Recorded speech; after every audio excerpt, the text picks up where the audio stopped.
Turkish forces have reportedly launched strikes on northern Syria just hours after the U.S. agreed to get out of the way of its offensive. We've been in Syria for many years. You know, Syria was supposed to be a short-term hit, just a very short-term hit, and we were supposed to be in and out. Kurdish allies who were told the U.S. would be around to prevent Turkey from attacking feel lied to. The United States, as always, has betrayed us and sold us once again.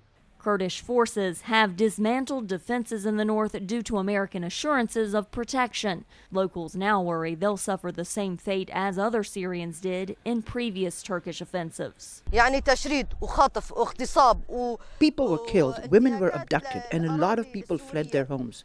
Turkey acted inhumanely there, and we fear that it will do the same here. Democrats and Republicans have criticized the move. Senator Lindsey Graham tweeted, "By abandoning the Kurds, we have sent the most dangerous signal possible.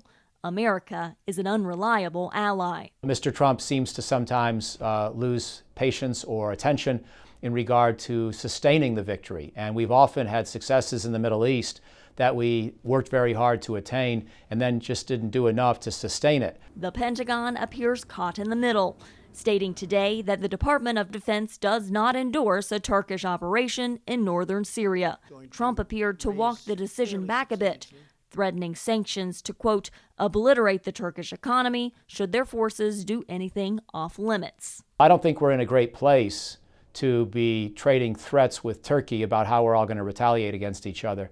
It's much more important to try to work cooperatively on the ground, mitigate our differences. And officials at the Pentagon worry that Islamic State, the common enemy of the Turks, Kurds, and Americans, could see the latest discord as an opportunity to resurge. Carla Babb, VOA News, the Pentagon.